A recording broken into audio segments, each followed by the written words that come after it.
Gentlemen,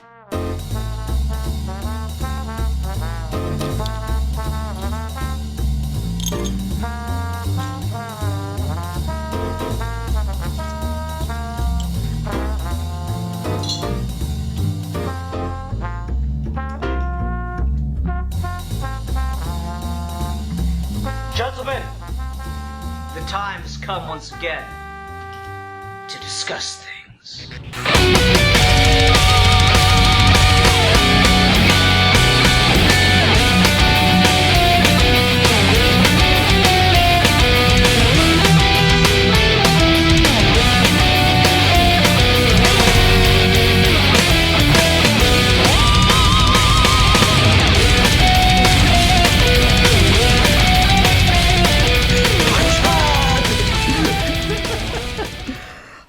On that note, hi everyone, welcome to another episode of Geeky Gentlemen. I am Sid Part 2. Joining me today is... A Geek for Fun. Indeed. Today we're doing classic Geeky Gentleman move of reviewing something when its time has passed. What's that, Alfie? As always, when... Oh, and there goes the audio. No. Yeah. This has all the hallmarks of a Geeky Gentleman episode. We're talking about Spider-Man: Far From Home. That's what's happening.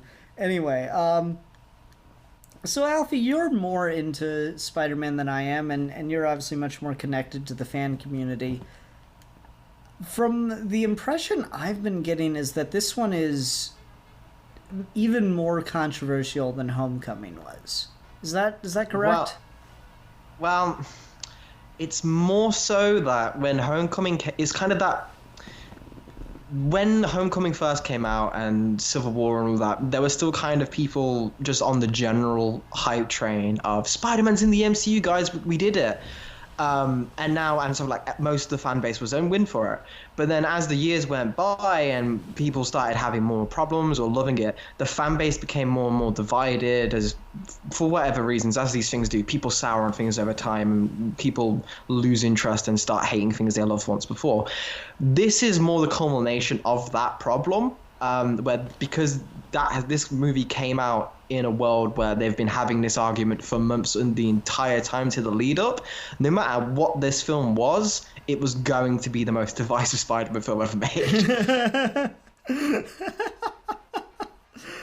Which is really interesting because this film has taken so many steps to this version of Spider-Man rather has taken so many steps to try to differentiate itself from the previous two franchises, which I was of the opinion that the Amazing Spider-Man franchise was almost a little too much like the Raimi films in a number of ways. So this has taken so many steps to try to not be like those that it seems to have alienated a lot of people along the way in doing that.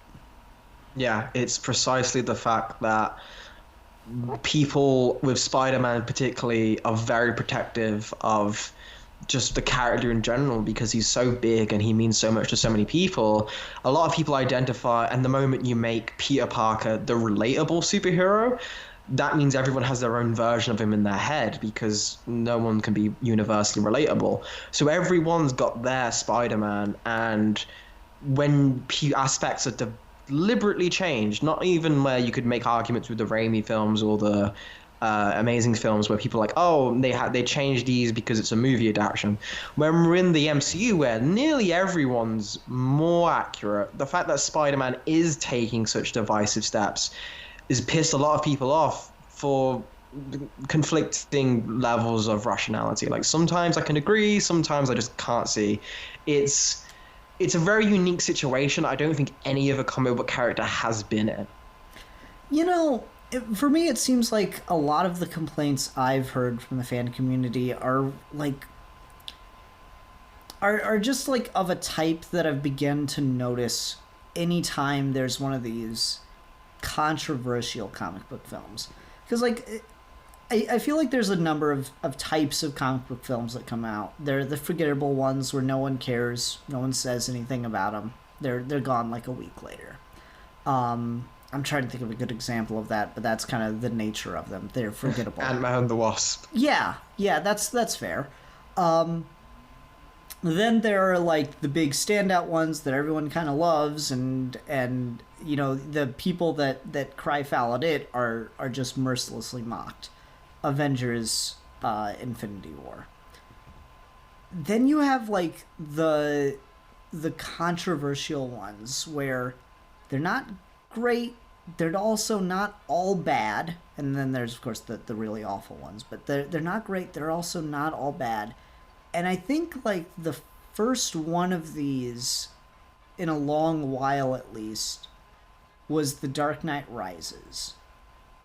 And that's a movie where it's got problems, and people will like, some people just shit on it, other people defend it like crazy, but it's got problems, but it also has good quality stuff in it. And so what I tend to notice is people will like one person will bring up a thing that's like maybe arguably a problem, or maybe arguably something that's kind of wrong with it, and then the people that didn't like the film but don't really have the ability to articulate their points will just all dogpile on that one thing like it's the sole issue with the film.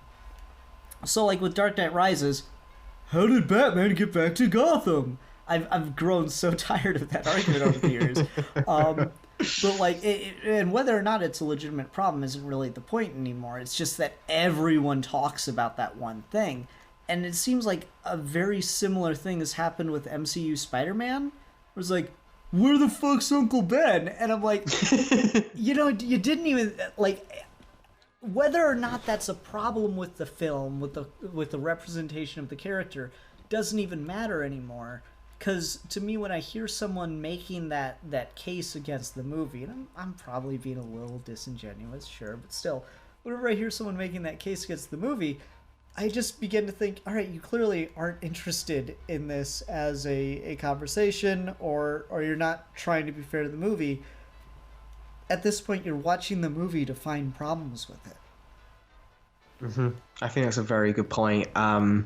The lead up to this was full of that. The aftermath of this is becoming full of that even more so.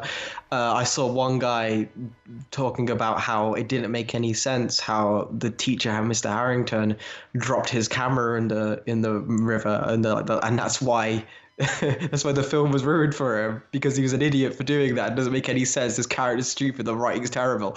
Apparently, that's the level of nitpicking we've reached with some of these things. Oh, can I just say, I've seen the movie twice now. Every time in the first go through when it was Mr. Harrington, my wife just looked at me and laughed, and I was just like steaming with rage. Like the one comic book character that I share any kind of name with, and he's like the fucking loser teacher. He's also the best character in the film. Oh, you know, my wife left me because she faked her own blip. Like, Jesus! You want to see the pictures? Oh my god. Like, stuff like that is, like, the nitpicking thing goes to that level where fun side characters are now an affront to the lore of Spider-Man.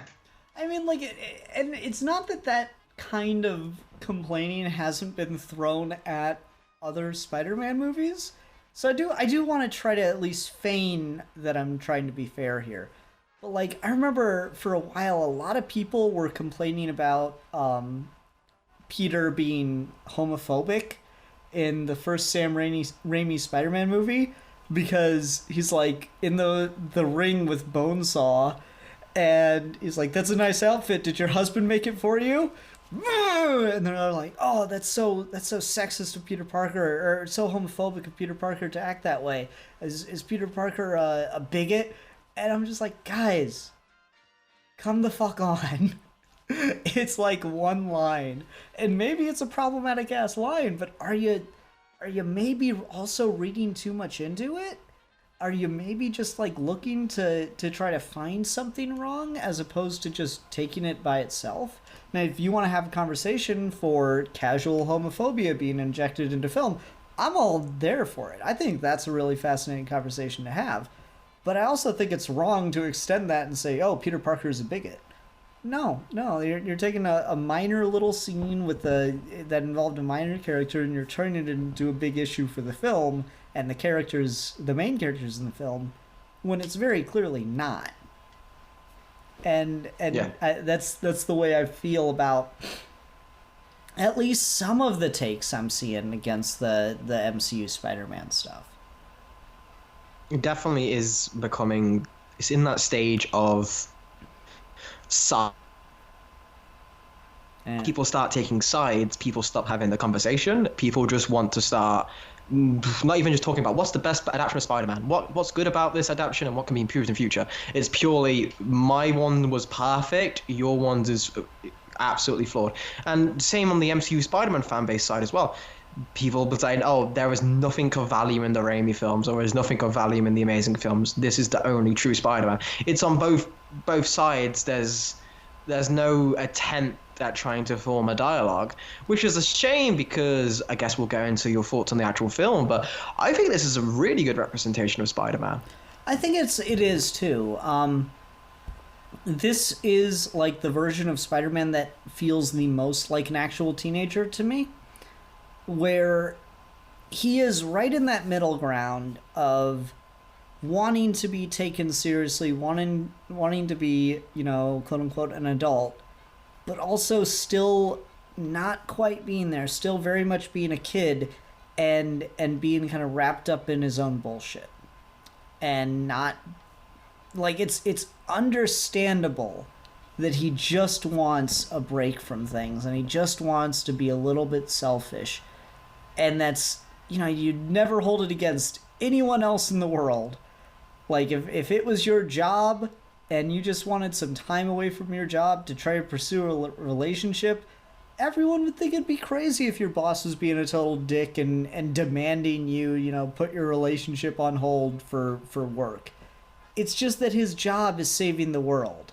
And that's the wrinkle in it that makes it interesting and makes it a hard thing to deal with, Yeah.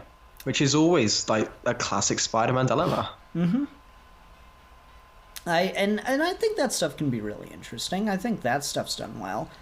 I'm not torn, but I have a couple different opinions on Mysterio, but I thought this was a really interesting way to use Mysterio as a villain and have him work. I also really like it. It feels like it's been a while since we've gotten just like a singular threat bad guy. In a way, it seems like a lot of the MCU movies have been doing, the multiple villain approach kind of thing lately, or having just like, an incomprehensible level of threat kind of thing going on. Right. It's been a while since we've just had like a, one guy and maybe his team of lackeys, Yeah, and I really appreciated that as well. Why I love coming to this side of the MCU so often is it's very much the only time you get to see what the MCU is like on the ground level for the regular civilians. Everywhere else is so separated from it. Like even Captain America is like doing his own thing with the Avengers most of the time, or in World War II, Iron Man's never interacted with the civilians except in like background scenes. They're not living in this world, they're creating this world. Then you get the Netflix series, which is so disconnected, they might as well not even be part of it. So there's no middle ground. But Spider-Man is precisely, he lives in the MCU New York, and this is what happens to the regular people who live in the MCU New York. And the fact that he has to deal with guys who directly spring out of the actions of those characters and are callbacks to previous films in both Homecoming and this, I think flows really naturally. If you look at this not just as the Spider-Man movie, but just as the next chapter in the MCU, like as like a long-running narrative, like that makes sense world-building wise. Mm-hmm. Now, would you? I'm not sure. Is this considered the next phase, the first movie of the next phase, or is this an epilogue?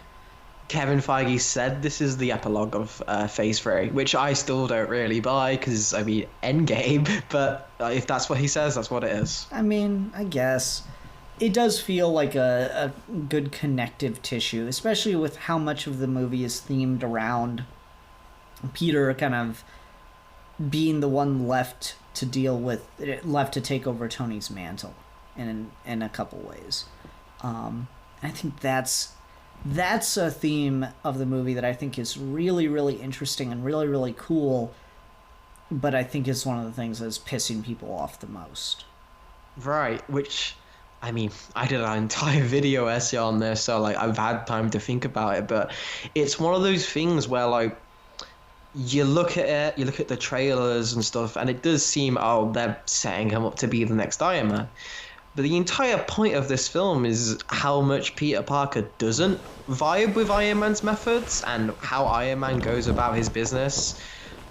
Like, the Edith thing is just completely something Peter Parker would never do, and like how the comics go into this a lot, how they're both scientists and they both have a lot of similarities.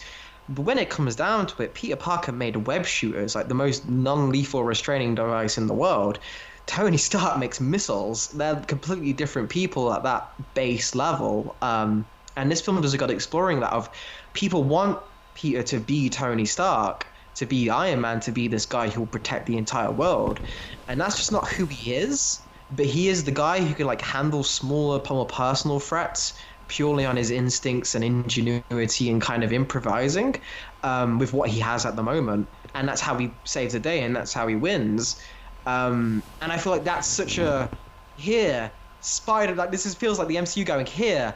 We know we had to tie this into the MCU because we wanted Sony to trust us, and we wanted them to. There's a clause in the Sony deal that if they don't make $1 billion with a Spider-Man movie, they get Spider-Man back. So Marvel is obviously trying to bank on that Robert Downey Jr. like iconography to get some money out of this, like bring back the brand. They've been doing that since Homecoming, so it's very much, look, we had to do all that shit just business wise, but look, here we're saying Spider-Man is better than Iron Man. Spider-Man is the hero of our entire fictional universe.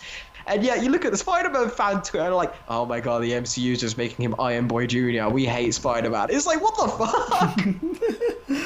Yeah, I think the interpretation is very different from the movie that you're getting. Though I think it's interesting that the movie does some stuff to kind of parallel the two of them in ways that seem a bit juxtaposed to that. Because, like, you're right, that scene where he's talking to Happy and Happy tells him, listen, you're not Tony Stark. You're not. Like, that's a really, really good scene. It is undercut a little bit. It does feel a little mixed that, like, 2 minutes later we start playing AC/DC and having him, you know, holographically engineer and all that stuff. Yeah, and that's something that wasn't in the script. That was Jon Favreau and Tom Holland just came up with it on the spot. So I feel that is like, maybe it's like a chase of actors throwing in something that doesn't really go with what the script was trying to. But I feel like it's maybe saved for me by the fact that Peter Parker says, oh, I love Led Zeppelin. Mm-hmm. That was good shit. So that's just like, yeah, obviously he still doesn't fucking fit. He's not Tony. Yeah. Yeah. Like that was a good scene. I did really like it. So, you know, as funny as that all is for me, I still have a hot take, and having watched the movie a second time, I think I've got even more examples from the hotness of my take. And so, Spider-Man Far From Home, subtitle, Iron Man 3 Part 2. Yeah, and I could see that as well. Yeah, like, for me, the thing that tipped me at first was Mysterio spoofing attacks and how damn much that fit with Killian from Iron Man 3. In particular, Killian has this line where he says, he's talking about the Mandarin, the Ben Kingsley version of the Mandarin, and he says, is he too much? You know, subtlety went out when the guy with the cape came down. You know, that the line something to that effect. And then you have Mysterio, who's like, you invented a story about elementals and guys from and soldiers from other universes. It's completely ridiculous, and everyone believed it. Like that's very similar kind of characterization for the villain. Yeah, it's definitely, there's another one I like to think was when they both have a moment of shouting, like Killian's like, "I am the Mandarin," and Mysterio here's got a really good line here where it says, "I am the truth. Mysterio is the truth." Like that's they've both very much got a good idea of taking again the world of the MCU and having a look at it the way a lot of the comics can't, because comics are just, oh, that's how it's always been, whereas the MCU has seen that progression of more increasingly fantastical ideas to the point when you can have people mess with that and the public perceptions of that, to the point where Killian's like, oh, we'll make a terrorist allegory and we'll make this new super terrorist as like our front man, and Mysterio is then the next level that, oh, we'll make an Avengers level threat as our front man. And for me, I think that might be the weirdest problem with the movie. The one thing I don't think the movie ever quite justifies for me as far as Mysterio's concerned, and this is, I think, a good general way to attack how much sense a comic book film makes with regards to its villain. So I always ask myself, okay, now what if they win? What happens next? And so with Mysterio, I'm like, okay, he kills Spider-Man, he kills Nick Fury and Maria Hill, and the rest of the world sees him as the next logical member of the Avengers. Okay. Thanos' Black Order shows up again, or the Kree decide, okay, we've been biding our time for years, now let's invade. The fuck is Mysterio gonna do? Like, that became my biggest problem with the movie. I'm like, okay, he requires, like, we obviously see that in order to pull anything off, he requires the ability to set it up beforehand. Like, that was the whole point of the scene with him attacking Peter directly. That was all what that scene was about, is he clearly needed to be able to set it up beforehand. When Peter attacks him in the London Bridge, he is able to set something up relatively quickly on the fly, but it's obviously less advanced, and it obviously doesn't have the desired effect that he wants it to. So again, I kind of wonder here, what happens when an actual threat shows up if Mysterio is successful? Well, that's the thing. I guess maybe this is where me being more of a Spider-Man fan maybe justifies a bit more. Mysterio always kind of has that problem. There's a lot of times where he's impersonating a hero, or his first appearance, he shows up, he frames Spider-Man as the villain, and he's like, I'm the new hero, Mysterio, and I'm here to save New York. He never thinks that far ahead. He's always living in the moment, and a lot of the times, some of the best payoff is it's not even the heroes that take him out.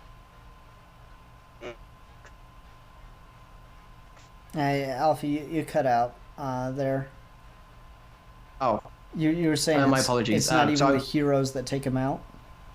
Yeah, it's not even the heroes that take him out sometimes. It's the villains who also believe what he's telling, that he's a superhero. So sometimes he's the guy who bites himself in the foot because he's just an attention whore. He's not thinking that far ahead. He's not planning for the threat. He just wants the attention and to have his genius recognized. A lot like the Riddler. Okay. All right. And I guess for me, like, the difference being there that the Riddler just wants to prove that he's smarter than Batman. I'm talking more specifically just in the movie itself. I don't know what Mysterio does to keep up the illusion. You know, like, a better name for this movie could have been Spider-Man Web of Lies. Oh, that'd have been beautiful.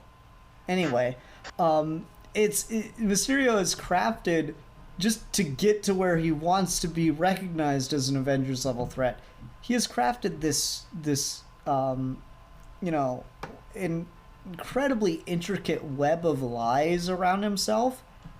And the more I think about it, the more I'm like, Well, it's only going to have to get more complex. Like, how are you gonna stay relevant? Are you gonna have to plan an attack every other week, or again, what happens when an actual threat shows up? How are you going to combat it? Because the world thinks you have laser magic powers, whereas really your abilities are about, confusing and disorienting the shit out of people and deconstructing them on a deep psychological level.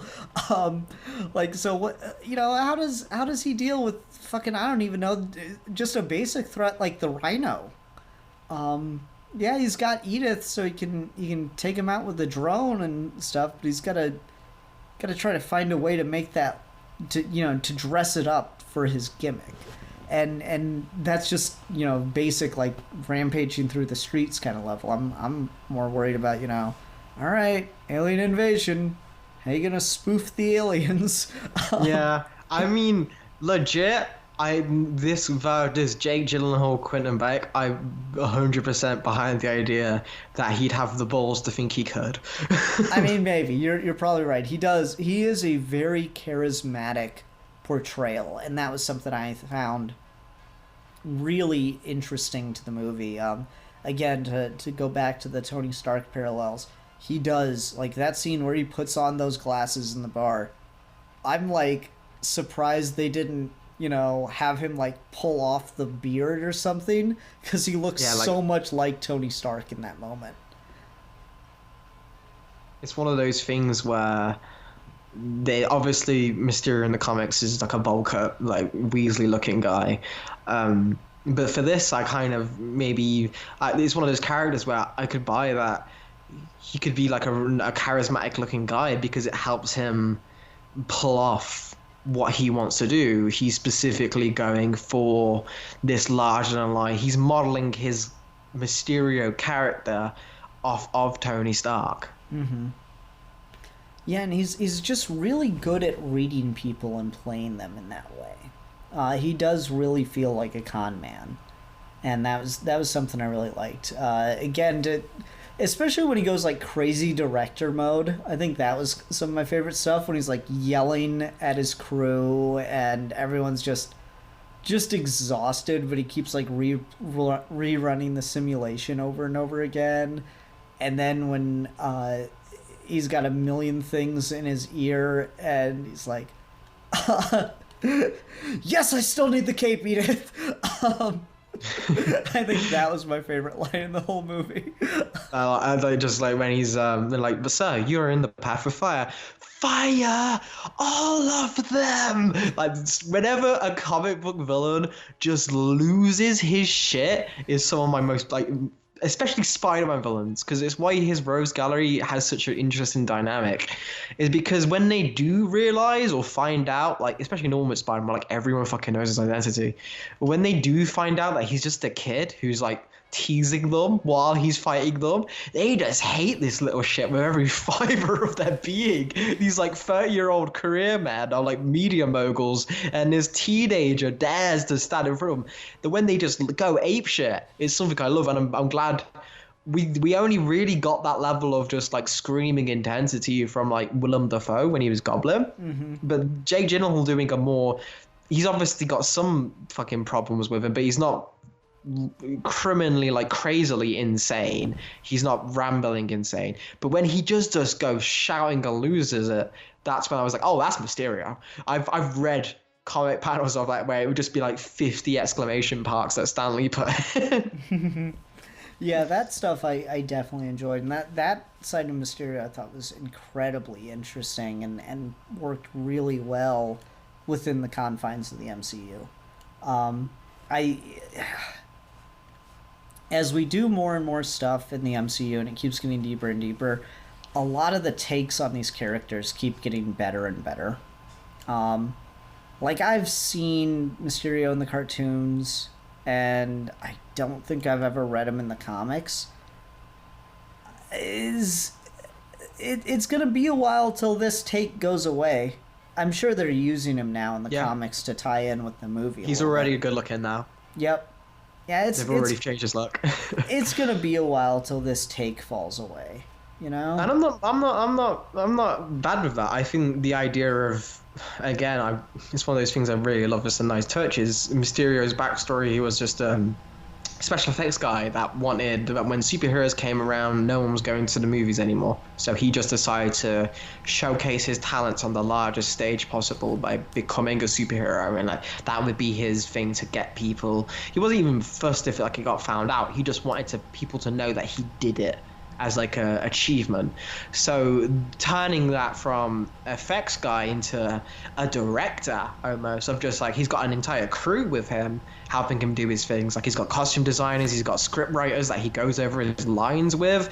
Like that's so great. That's some really great stuff that I genuinely wouldn't mind getting introduced into comics. And you could work it because it's still very much in that theatrical.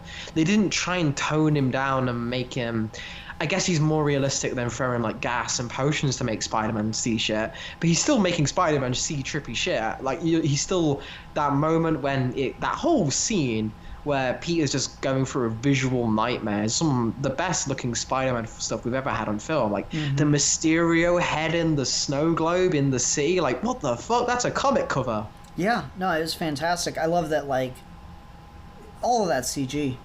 Every time Tom Holland puts on the mask, he's full CG. Yeah. Mysterio's obviously CG in those scenes, and I'm not saying that because it looks bad. I'm just saying that because, yeah, that'd just be easier to do that way, as opposed to trying to integrate a live action actor. And I mean, they pretty much show you that Jake Gyllenhaal flying around suit is just a CG projection, and it works really, really well. All of that is all CG, and it looks absolutely gorgeous. Like, I didn't realize that Tom Holland's Spider-Man, anytime he had the mask on, is full CG until like at least a full year after Homecoming, and I only found out because someone posted like an excerpt from an interview on Twitter or something like that. Yeah, it's one of those things where they do have the practical suit, and he is normally wearing the practical suit during those scenes on the set. But it's one of the things where for some reason they like to, because of how when he has to remove his mask, the face shape isn't right for Spider-Man, so they go over the face, and then once you go over the face, you have to go over the whole thing because then it's just showing, and they cover the seams. So a lot of that I don't agree with because I think the suit they've got is really beautiful. Like I think it's really intricate. I've done cosplay, I've seen people who have like recreated it, I've seen people who've taken photos from it from Comic-Con. It's a really gorgeous like intricate piece, and they keep going over with CGI is something that I'm like, it's more of a Marvel problem that they didn't used to have, but just because the sheer quantity they're pumping these things out, it's kind of become a necessity. See, I don't know. I think it looks great every time they show it. Like, oh, I think it looks good. It's just, I don't know. It's one of those weird things where I'm just like, it's a nice suit, though. I mean, it is a nice suit, and it looks good animated too. Yeah, there you go. Is the thing. It's like it's a really nice practical suit that also looks good when it's fully CGI'd. And that's like the thing is, I know that it's obviously a CG suit when he's fighting Mysterio and getting his ass handed to him, but it doesn't really matter. Like some of that stuff's just really cool. At the same time, I do think some of the illusion is not broken, but like you think about it for 2 seconds and it's like, oh, that doesn't quite make sense. Like, I really love the scene where Peter is just so tripped out and doesn't know up from down and is about to touch his reflection in the mirror, and then like the mirror image comes out and grabs him, and then a bunch of Spider-Mans like start beating the shit out of him and dogpiling on him, and I'm like, okay, but how do you do that with drones? Yeah, I guess maybe you could play it off. He's so disheveled, he can't tell. He's telling he's getting pushed or punched, and I like smacking into him, like they're like dogpiling him, like fucking yeah, like smacking into him. I was like, just no guns, no bullets, just physically crashing into him and pulling back and then crashing into him again. But you're right, it's like, that's just a cool visual they have no other way to do. Yeah, that's kind of how I felt about it. So like some of that stuff I thought was maybe a little, they maybe should have backed off a little bit or tried to throw in the conceit somehow. But I didn't think about that until the second time watching it. The first time in the theater I was just like, I was like, holy shit, Nick Fury actually got shot. um, like I was legitimately surprised when Nick Fury showed up. I'm like, wow, that ended quickly. How's this gonna all tie it? Oh shit, it's not Nick Fury. That took me a minute. I was like, oh my god. That shit was so crazy. It is such a cool scene that just shows you, yeah, Mysterio's a threat and a half. It's one of those things where I've like forever waited to see adapted on screen and stuff like that. Like Mysterio is always such a visual villain in the games and the cartoons and the comics. Like he's always such fun to do that it doesn't really matter if he's not the most in-depth villain. He hasn't got this great thematic conflict with Peter you can do. He's just fun to have, and some of the best Spider-Man villains are, you don't need to have that Norman Peter rivalry. You can just have a gimmick villain now and again. Oh yeah, I mean, I was doing a video with Manos at one point, and he was talking about like, you just like Spider-Man's so good because you can just like throw the Rhino in, and it always works. Like, oh yep, the Rhino's here, and he's just here to cause trouble, and Spider-Man's got to deal with him, and it just works. And like 3 times throughout the video, he brought up, this guy just needs like a Rhino that he could just throw in. And like, yeah, Spider-Man's Rogues Gallery is full of those. Where it's like, the character might not have a ton to him, and to be fair, writers have expanded on that over the years to kind of make up for it. But the gimmick is just so strong, you know? That's the thing. And like, that's just kind of a testament to how Stan Lee wrote, I feel, where Stan Lee wrote by like, oh, wouldn't this be a cool idea for a bad guy? Literally. Yeah, that's all he cared about. And it's like, and then the character work came after the fact, if at all. Throwing some shade at the dead. Go me. Yeah, so like that stuff does really work for me. Let's talk about MJ for a bit, because she gets a much more in-depth role in this movie compared to the last one. Which is one I was very glad about, because I liked a lot of what she was doing in Homecoming for what little we got of her, but the fact that then we're now not really teetering around the Peter MJ romance so much, we're just getting right into it and doing some stuff there, I thought was really good. A lot of her character is kind of a very nice... People say that she's the departure, but like how I always views Mary Jane is very much the person putting on a front the same way that Peter does. Like he's fake confidence, fake like girl in the 60s, and now fake wokeness in this sense, which there's a scene which I really appreciate when they're on the bridge and she says like a random trivia fact which she was like, that's been like a thing that she's been doing the whole time, but because she's with Peter and she's nervous and she's awkward, it's not given with the same confidence she's practiced. It's just awkward and there's no way to continue the conversation. It just kind of dies, and it's such a real moment of getting to see her as, oh, this is a person who's genuinely someone you can tell is putting on that front to hide from. We'll go into maybe her backstory later on in the films or something, but maybe during the comics comes from an abusive household, and I can totally see that for this MJ, given how she's written, and her chemistry with Tom Holland is fantastic, and all of that stuff really worked for me. Yeah, and you know, this watch through, I realized I think they're hinting at that a little bit, because there's that scene where he's got Edith, and he like it's Edith starts to pull up MJ's texts, and it's only on screen for a brief second, but I'm pretty sure it says something like, "Mom, I haven't heard from you or Dad in weeks," or something like that. That's Flash's text. Oh, is it? Okay. Yeah, which works really well for him. All right, I wasn't sure. It looked like it just all like kind of came up at the right time, so I was a bit surprised by that. On Spider-Man Twitter, I've seen like pirated screenshots of that, of people just, and it's like, mother, father, I haven't heard from you in weeks, from Flash's phone. Oh, okay, that's interesting. And they leave him on read. Oh, poor Flash. I thought it was interesting what they were doing with MJ in this one, though, because yeah, like in the first movie, it does come off as like, okay, we're gonna write woke teenager, and I enjoyed it well enough when it's like, oh, come on, don't you want to go to the top of the Washington Monument? I don't like to enter buildings that were built by slaves. This wasn't built by slaves, and then the security guard's like, eh. Like that worked. It was fun, but like obviously that's not a character, that's a trait. And this one, I think you're definitely right. Like she has that like weird kind of. I don't know if I'd go so far as to call it fake wokeness, but it's like no, it's not fake, but it's obviously it's like when Peter quips. He's deliberately putting more effort to try and be funny. Yeah, exactly. That kind of stuff. I thought it really worked, and you kind of got under it, and she realized that she's so used to doing it, she's like kind of putting off the people around her, and she feels just as awkward about things as Peter does. So when she has her moments of like trying to be upfront and trying to be more real with Peter, like, hey, do you want to go in on a pair of opera glasses? Like that really worked, but it was undercut just a little bit earlier by him being like, oh, you look really pretty, and that gives me value.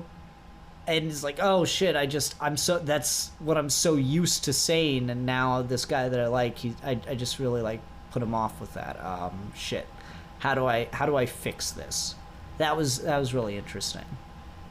Yeah, definitely. It's one of the things where the Spider-Man films have kind of had some success, some massive hindrance, depending on your opinion, with the romance. I think maybe this is a safe thing. I don't think this is too confrontational, but I think that Tobey Maguire, Kirsten Dunst is the weakest part of the Raimi films. Their relationship never really worked for me in that way. Whereas the Emma Stone, Andrew Garfield stuff was some of the best stuff in the Amazing Spider-Man films.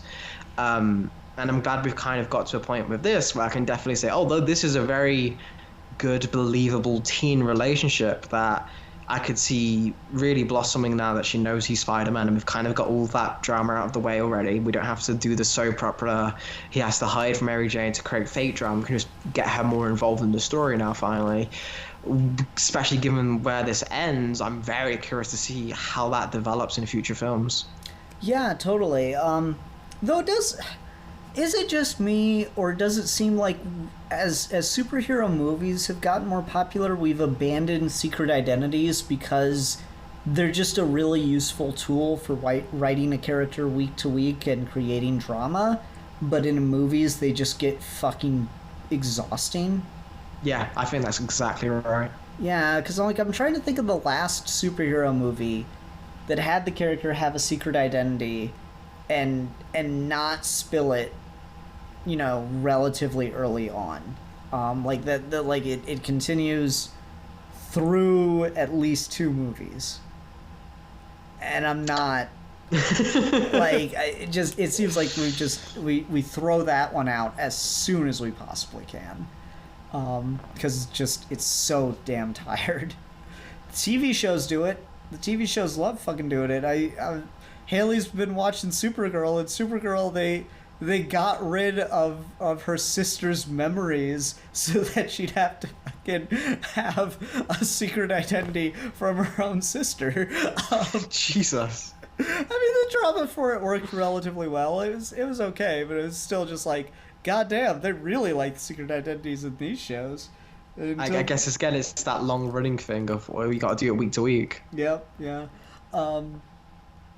But yeah, these get like kind of interesting with that. So it's just like, you're Spider-Man. But no, I'm not Spider-Man. She thinks you're a male escort? That cracked me the fuck up.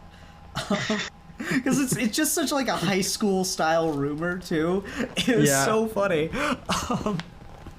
It's like, yeah, I saw Peter Parker. He has like Grindr on his phone, and he's always running out. Like I can see it already. It's the fucking girls' bathroom conversation. It'd be hilarious. All right, so the MJ stuff works really well. I did really love the scene at the end where he takes her web slinging and she hates it.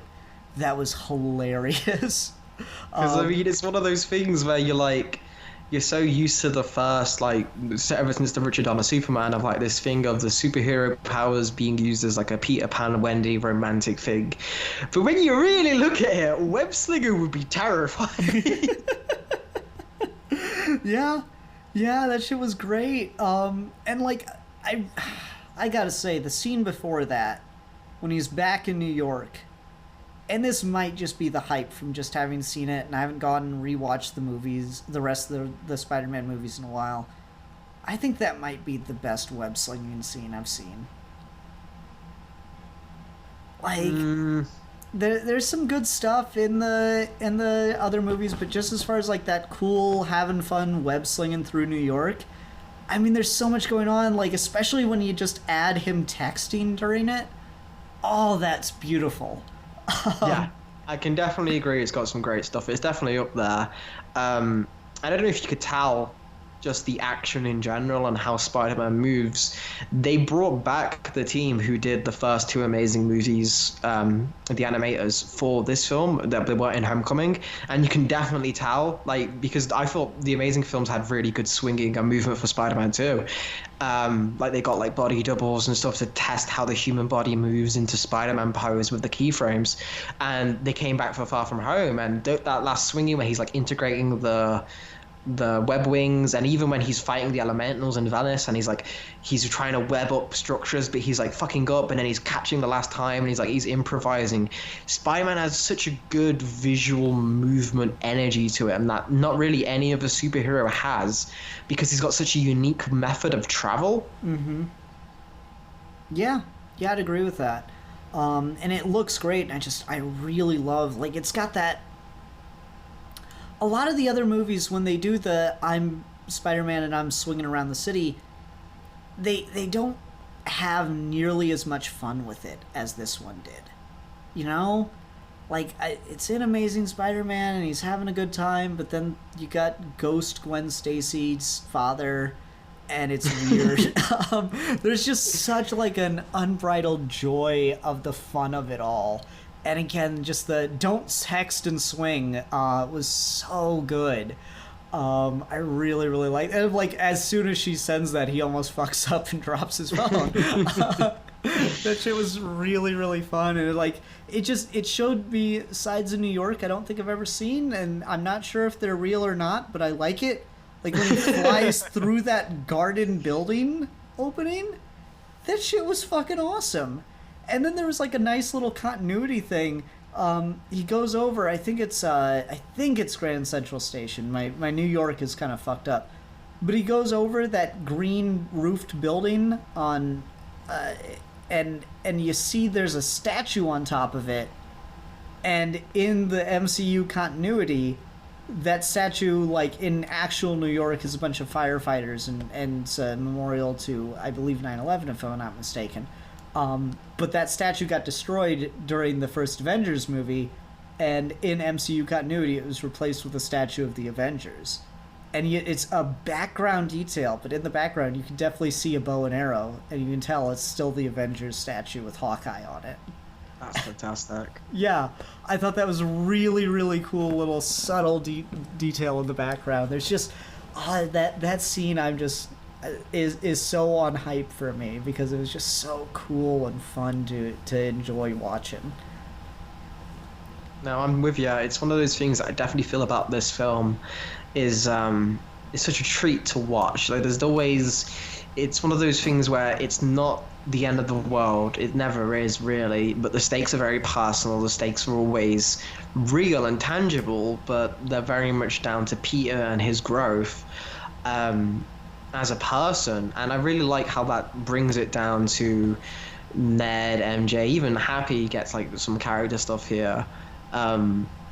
And it makes it refreshing to watch, especially compared to some other films where, now that we've kind of done the big Endgame saga and we've built up to this and I thought it was great, I was kind of feeling a bit like, you know what, I'm kind of happy with that for these versions of these characters. I would like to see something new, maybe, or I don't know how much I'm really interested in seeing everything continue, but maybe it's just a fanboy in me. But I think Spider-Man's got such a unique slice of this world that I'm definitely really excited to see where he goes from here, like especially the way they've been talking about like Harry Potter, where we're just going to follow this guy's life for like 9 movies and just do the entire breadth of him going from high school to college to adult.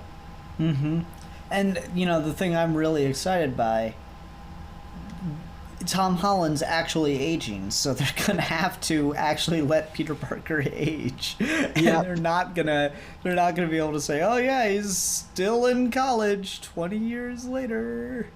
God, for being such a fucking science whiz, Peter Parker sure did spend a lot of time just dicking around in college. Must not have passed many classes. He fucking failed. That's the funniest thing. Oh man. So yeah, that stuff's just been really cool, really really fun to see all that kind of work its way in there. You know, I did want to talk about one thing that I think is also one of my bigger issues with the movie, but I think I've got like some headcanon for it that's maybe a little sad, but I can't quite think of an argument against. Sure. And the thing that I think is just like the biggest elephant in the room, and it's kind of like there because it needs to be, is Edith. Yeah, like I've seen some arguments for this. If this is where you're on the way you're going for. I mean, like it's a satellite orbiting the Earth that launches drones that can kill someone within seconds at just a fucking whim, and that's terrifying. And Tony Stark just fucking built that? He also helped S.H.I.E.L.D. build Project Insight and Winter Soldier. Yeah. The same thing. So I'm like, did he learn Project nothing? Insight? I thought he just helped with the helicarriers. Well, I mean, I doubt he didn't see he's Tony Stark. Like, I mean, that maybe just more headcanon, but like, it's something it's not out of the responsibility of the other shit he's done, like Ultron, safety net around the world. I've seen some people say this is out of character, and I guess this is your mileage will vary. I don't know where you stand on this, but I think like depending on when this was made, if this was made like in the gap between Infinity War and Endgame, like in those 5 years, I can totally see him just being like, fuck it, security at all costs. That's kind of where I'm at, like. Because I was talking to Steve about it a little bit, and it's like, it is a major regression for the character, especially after the events of Iron Man 2 and Iron Man 3. Like, it is, and you know, Civil War, like a lot of things, and Age of Ultron. Every lesson he learned in those movies, Edith is like a big middle finger to. But also, if he had Edith when the Black Order came to Earth, maybe Thanos wouldn't have been able to do the snap.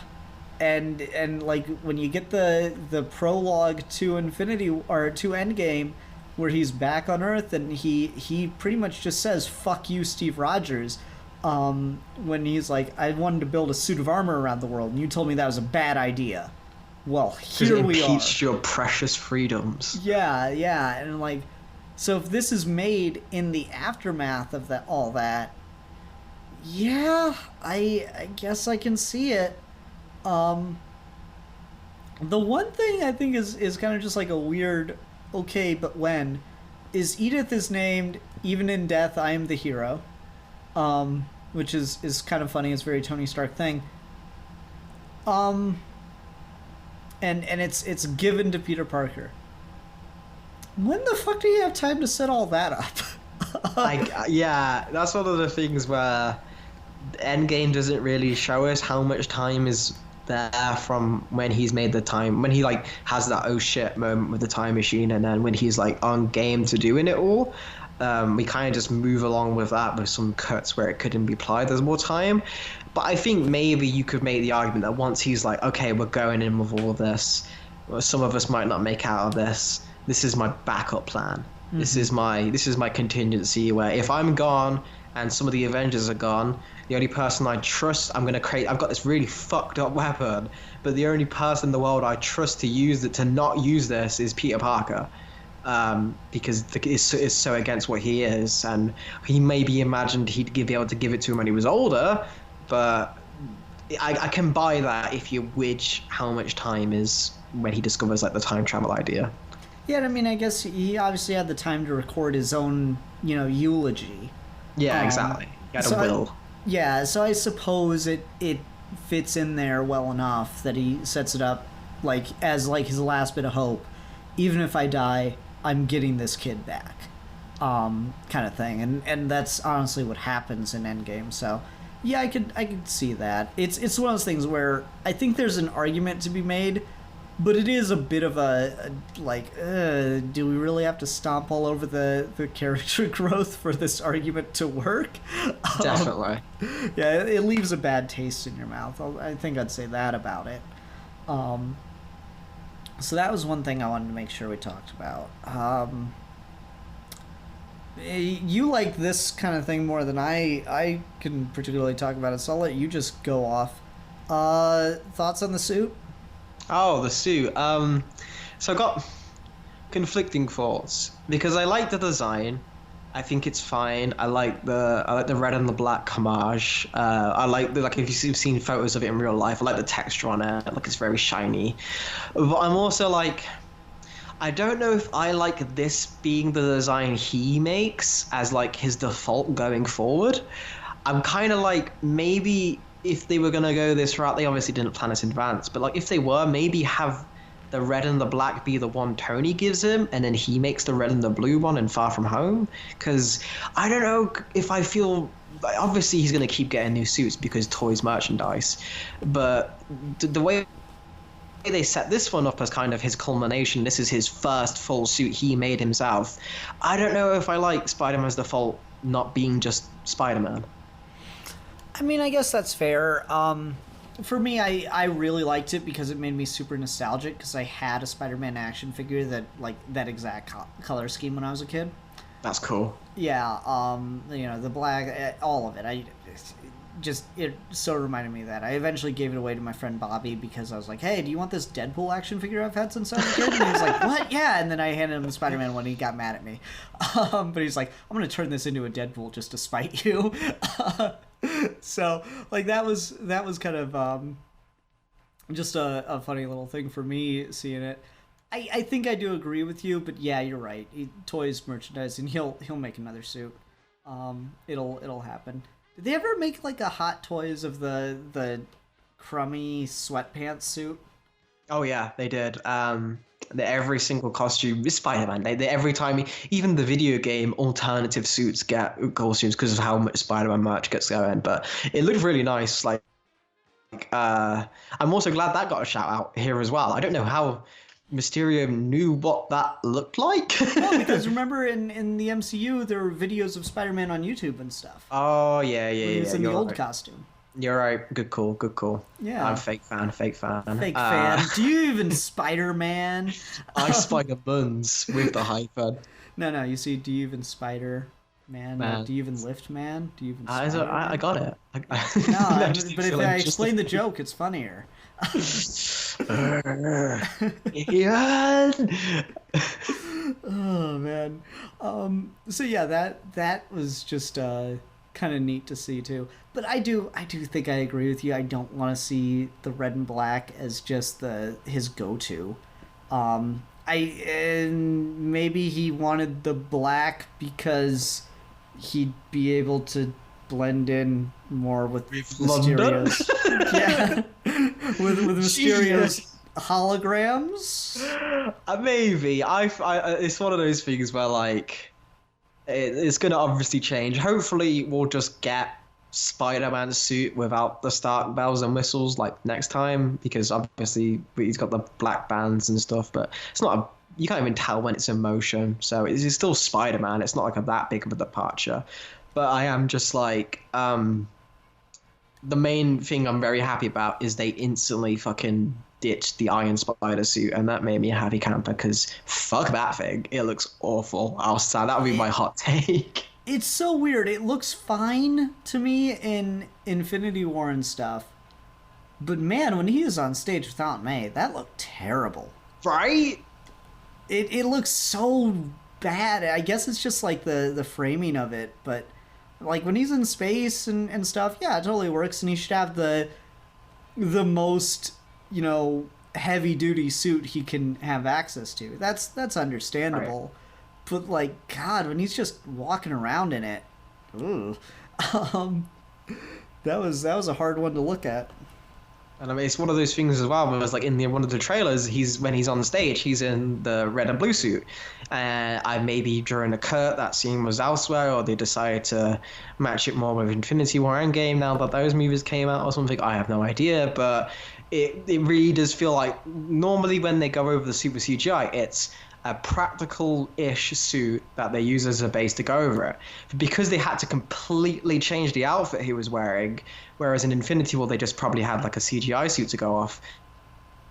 It really shows that the lighting, and it's so when the moment you try and make metal instead of fabric, it just yeesh. Oh, one thing we had mentioned. I love that Mysterio's real supervillain costume is a fucking mocap suit. Oh, it's so good. And he's still got like the dome helmet for really no reason, but it's awesome anyway. It's such a good like of any. This is this character's realistic take. Like those Nolan Batman like fan ideas of like this is what Poison Ivy would look like in the Nolanverse and stuff. The only one of those I've ever really vibed with is Mysterio in just the fucking mocap suit with the bowl on his head. That is such genius of like, well shit, yeah. That is the most realistic Mysterio you could ever get. And then they do it, and it was pretty funny. You just weren't ready for it. Now you've seen this in theaters how many times now? Just the once. Oh really? Okay. Yeah. Wow. All right. I thought you would have been lined up like 6 times in a row.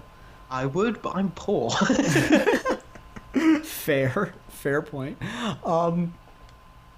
So like, for your audience, it's kind of weird. I always try to think about these comic book movies from like the point of view of someone who's not a comic fan, and Mysterio's got that unique experience going into the movie because, from what I understand, he was not marketed as a villain. Oh no, it's so funny in retrospect because they went to children's hospitals in suit, and Tom Holland is like, here's my friend Mysterio, he helps me fight crime. And I was watching these videos now, I'm like, you lying bastard, you lied to these children. You fucking stare them down in the eyes and be like, this is my friend Mysterio, come watch this film. That took place like in between the stuff. That was like, you know, when he was on his way to Prague. He didn't know. Like there's like an interview as well where they're like, all right, who's everyone's favorite Marvel hero? And like Zendaya is like, oh, probably Iron Man. And then Tom Holland just looks dead at the camera. You know, I really like Mysterio. I think Mysterio is going to be a big fan favorite hero from that. I'm like, you lying piece of shit. I love you. Yeah, so like I know my audiences had a bit of like a when the bar scene kind of, you know, lifts the veil, as it were. I've heard a lot of people saying that like their audiences had a major reaction to it. Did yours? Well, first of all, British. Yeah, you're British, so someone probably went, oh dear. That's where I'm going to first clarify. But even then, I definitely did hear like, what or two, like a restrained gasp from one or two members in the audience. I definitely think it was a surprise, and given Mysterio isn't the biggest Spider-Man villain by a long shot, he hasn't been in any previous films, and they've done really well with the marketing, because Sony normally likes to spoil everything. They've done very well in just being like the last shot in their Spider-Man movie. And they did it again here. They spoiled the final swing in this. I mean, there's something like the final swing. Okay, whatever. It's whatever. Like, still the last shot of the movie, though. God, that one gets me. I'm always gonna remember. That's the only thing I think anyone will ever remember about Amazing Spider-Man 2, is they showed the last shot in all the trailers. Venom had the same thing. His last shot of the film, show it as well. So you just can't fucking help themselves. Man. Oh, shit's dumb. Anyway. Yeah, the marketing for this, I was really impressed with that. They kept Mysterio kind of in the dark and not revealing that he's a villain, especially given how relatively early in the movie he's outed, you know? Right. Mm-hmm. How'd you feel about the like deep pull they did to get the actor from Iron Man 1 back? Tony Stark built this in a cave with a box of scraps. Meme guy. I'm so glad. Just it's such a weird like. We've got to the point now when the MCU can do obscure references. Like that's really fucking like, okay. This is now a comic universe basically where we're pulling obscure characters from a run no one's ever heard of. Is Iron Man 1? Yeah. I really like that. I thought the idea to make Mysterio's hologram technology the thing from Civil War was just genius. Especially because that's the first movie this Spider-Man turned up in. So like. Damn, that's a really good idea. But yeah, all the callbacks to that, every single little nod and wink to the camera with that, I thought was just fun. Because if you're gonna give them a crew, why not make it just random background characters? Yeah. I was like a little disappointed they didn't go for deeper and deeper pulls. They just started inventing characters at a certain point. But I was like, man, they did go for it though. They just pulled this fucking nobody character. And it worked really well. Speaking of which, like, the theory that's out there is that that guy like takes a USB drive after Mysterio's killed, and the implication is that he's just copying like that video and sending that out, and that's kind of the end of his stuff. But you mentioned that Mysterio's bald in the comics. He's kind of like bald and sniveling and stuff. Well, no, he's not bald. Sorry, bowl cut.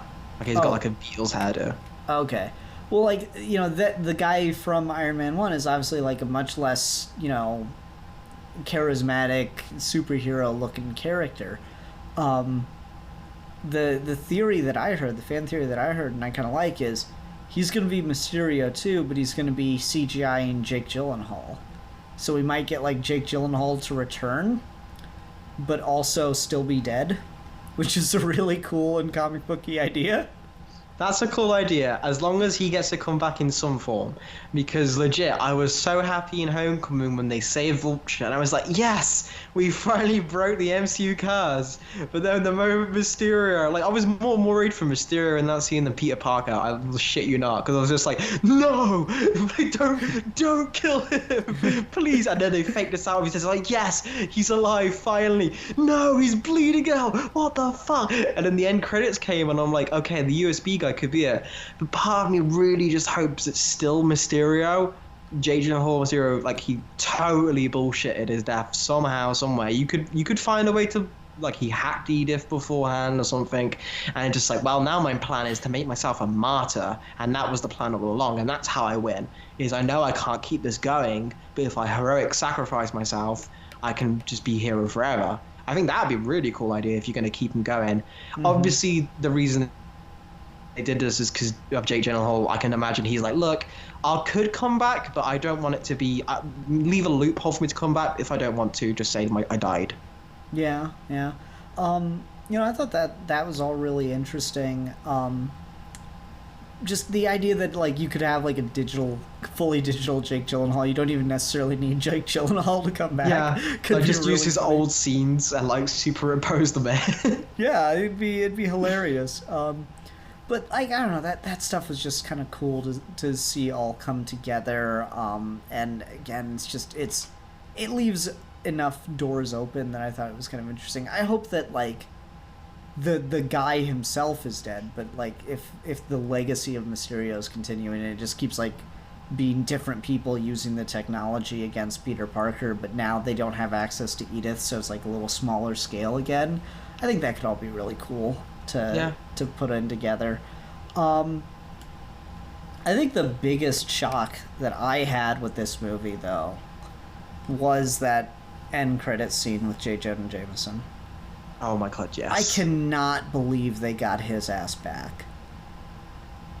It's one of those things where he's always said he'd be open to do it, but it's one of those things where I was like, nope, they're never going to do it, because these things never happen. But it's that 1 in a million chance where we're just like, like I've read an interview where they talked about when they did it, and they said we had a conversation about J. Jonah Jameson the movie.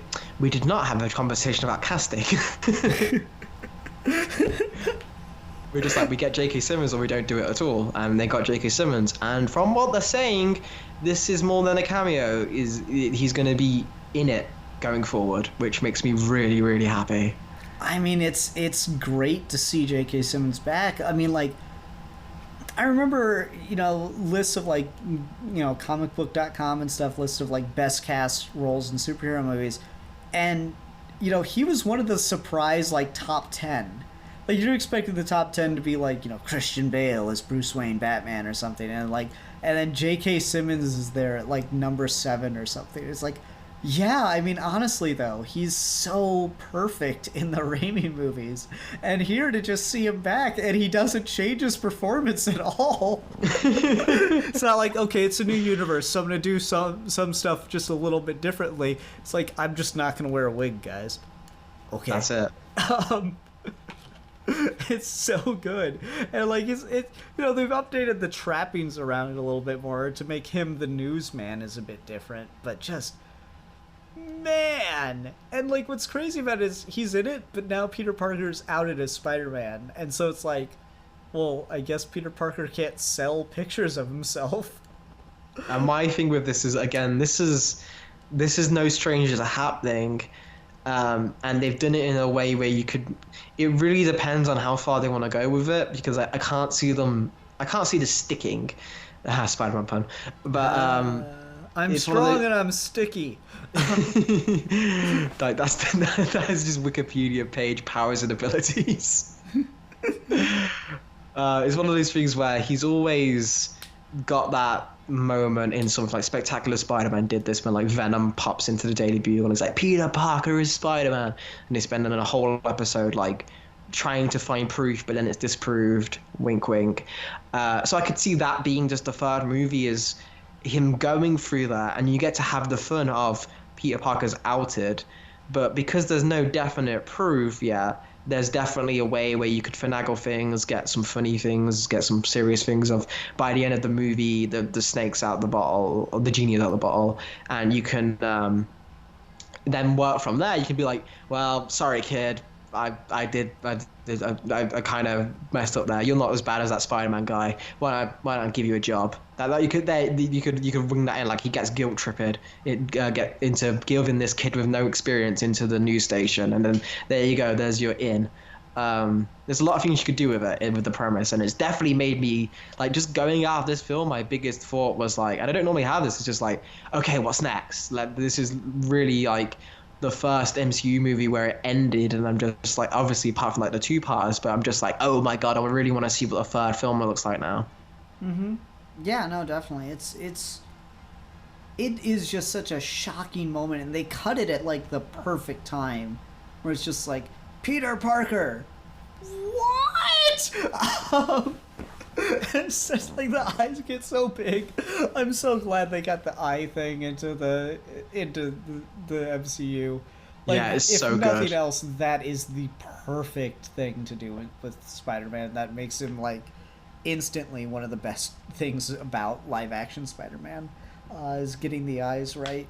It's the first time it's ever really worked. I mean, I'll defend Green Lantern all day for like, oh yeah, see, they even did like the white eyes in the mask. Isn't that cool? But it's nowhere near as good as the Spider-Man little apertures. Those are so fun. Yeah, it's definitely such a good. It's something that I wish they take back to the comics. Of look, there's your explanation for how his eyes move. Mm-hmm. They've seriously never explained it in the comics? No, it's just one of those things like Batman or Deadpool, where it's just his eyes react for some reason.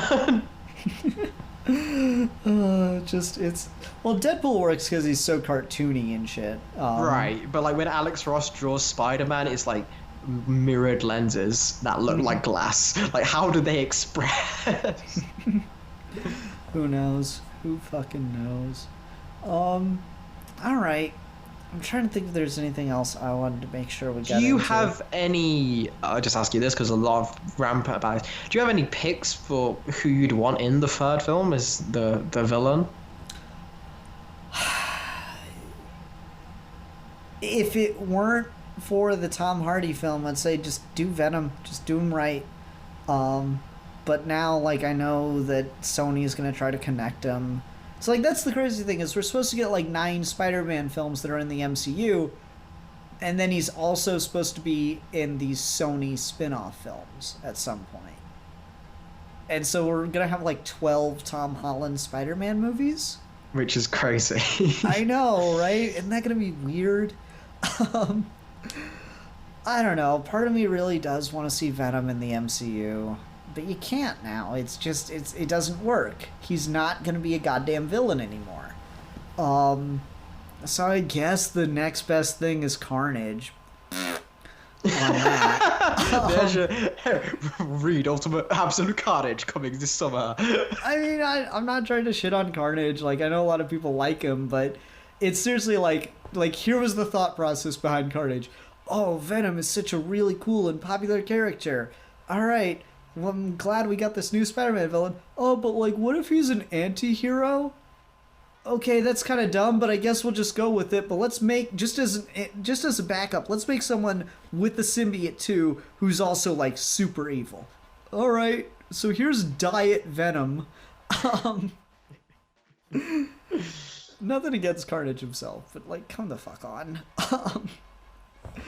Anyway, so... barring that, we've already got an MCU Kingpin, though I doubt they'll touch him with a 10-foot pole because the Netflix thing kind of went south. Mm-hmm.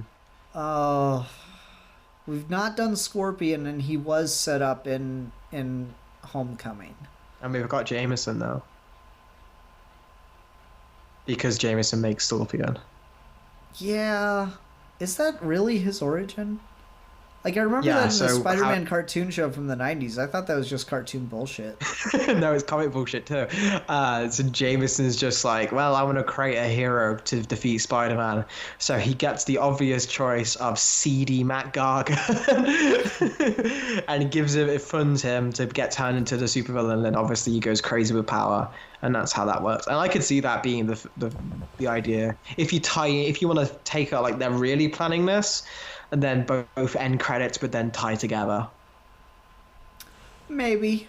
I guess I could see that. You know, what's interesting is you got to play with the blip a little bit in here, too. Mm-hmm. Because that really does change the game on some of this stuff. Because, like, fucking Vulture's been in prison for 5 years. Or 5 to 6 years, you know? Like, that changes things for him. And his loyalty to Peter Parker. Same with Scorpion, right? Like, Scorpion's been in jail for years now because of Peter Parker. Or has he been the whole time? Maybe he served his sentence and was released. You know, you can play with that stuff. I'm assuming they're going to want to continue the trend of not doing anyone that's already been on film, though. But man, it's been a long time since we've gotten Dr. Octopus. That's what I was going to say too. Yeah. I'm really dying for him to make a comeback because Alfred Molina is great, but he was obviously not doing comic Doc Ock. He was doing the sympathetic version. I just kind of want egotistical bastard Doc Ock to come back and just like ruin people's days. I think that would be good. There is rumors that they're setting up Norman Osborn for Phase 4 to like set up a Dark Avengers and then have him transition from that to a Spider-Man villain. I mean, that could be interesting, but I don't know how much you want to give weight to those rumors. One I genuinely do want to see, and the director's talked about that, if it was entirely up to him, this is who John Watts would pick, is Kraven the Hunter. Yeah, I've heard a lot of rumors circulating around Kraven. I saw one cool idea to, like, kind of tie him into Black Panther and have him be like a Wakandan exile. That could be cool. That was kind of a cool idea. I saw one of it's like a blink and you miss it moment where they're on the plane and Peter's trying to like find a documentary to watch, and like one of them you see the Infinity Gauntlet, and I didn't catch the title of it. And another one's purple and it's got like some black art on it, and you just see the word Wakanda, but I didn't catch the other word. So there's like a documentary about Wakanda. on Peter's Netflix account or whatever it is. So I don't know. Like you could. Wakanda's been through some chaos because their king fucking got dusted. So you could maybe do. It'd be kind of a cool idea to tie Kraven's origin in with Black Panther in some way, shape, or form. I mean, Yeah. two hyper successful franchises. It'd be cool to connect them a little bit more tightly. Yeah, I'd be fine with either. I think this is a lot of fans have dubbed this the Spider-Man villains we've always wanted but never got to see on screen trilogy. So I think Kraven's the next fan favorite after Mysterio. Yeah. It's either him or again Venom, but that's just looking. I find it funny that the fact we got a Venom film hurt our chances of seeing Spider-Man fight Venom. Right? Like, isn't that just crazy? What the fuck are they gonna fight? I guess if like Spider-Man's public enemy number one, Eddie Brock could be going after him for reasons. Question mark? Question mark. But I guess at that point you're just making a Kraven film, but Eddie Brock is Kraven. Literally. Like I don't know. It's gonna be such a fucking mess. Again, it's gonna be weird when Tom Holland goes into the Sony movies, and it's gonna have to pretend to be the same thing, even though it's gonna clearly not be. It's gonna be. I'm waiting for that. That's got me like white knuckled right now. It's just one of those things where we have no idea what even are the stipulations for that deal apart from some things that got leaked. Like, is there a clause that they're not allowed to say in Cool Ben or what? Like, is there a reason behind this, or is it creative decisions? Like, you have no idea what is Sony influenced, like you can't do this, or Marvel just not wanting to repeat things. It's a very thin line. I guess if the moment he goes back to Sony, it opens with, and then my Uncle Ben died, I think we'll know the reason which one. But it's just weird. It's one thing we'll just have to live with this version of a Spider-Man for a while, and I'm fine with that, especially since we're getting the animated stuff on the side. So it's not like Spider-Man's in such a good place right now from where it used to be. It's not like the fans are starved for content. You got the games, you got the comics, you got everything. He's got like 4 books right now. There's nothing. You're not missing out for Spider-Man content, folks. If one version just wants to stand out a little bit more from everything else, don't destroy it with pitchforks. Mm-hmm. Yeah, I think that's a pretty good place to end. I like the changes they're making to make him fit into the MCU and really give it the MCU Spider-Man stamp. So I've been like more willing to go along with it. But Spider-Man's a character for me that I've never been super attached to. Like, I've always liked Spider-Man, but he's never been my character, you know? Mm-hmm. So I guess I'm just more willing to go along with that, whereas other people that feel more attached to the character have problems with it. So I guess I can understand it even if I don't agree with it. Ultimately, I thought it was a pretty good movie. I did really enjoy myself watching it. There were some moments that had me cracking the hell up. As a man of science, witches. That's too fucking good. The humor in these is great. The fact that they really do feel like a high school movie from like the 80s, that stuff is really kind of fun to see done with Spider-Man. It's a tone that fits it really, really well. Definitely. Yeah. So, all right, let's go ahead and go on to ratings. Alfie, you go first. For this one, it's something I really enjoyed, and the more I talk about it, I enjoy it more and more. I don't know. I still can't decide if I like this more than Homecoming. Like, Homecoming does some stuff better for me. This does some stuff better for me. But overall, as like a general movie time as a watch, I think this is generally a really good Spider-Man adaptation and a really good film on its own, just withstanding that anyone could watch this and have a good time. So I'm going to give it 4 out of 5. Peter nude pics. Oh man. I guess I'm gonna pretty much agree with you. Like, as much as I like stuff. There's some things here and there. Again, the Mysterio angle for me is still like a, I don't know about all that. So I'm gonna give it 4 out of 5. Really inappropriately named things like Blip and Peter Tingle. Alrighty. Shit, I don't have a topic. I kept thinking, oh, something will come to me, but nothing did. Nothing did. Spoilers. Yeah. I don't really necessarily have a topic. I'll think of something. I'll get back to you before we record. You'll have time to dwell on it. I promise you. All right. All right. Everyone, thanks very much for watching. Until next time, I'm the Philosopher. And I'm a geek for fun. And we are your geeky gentlemen, and we will be discussing things. Also, go check out Alfie's video essay on this. It's really good. Bye.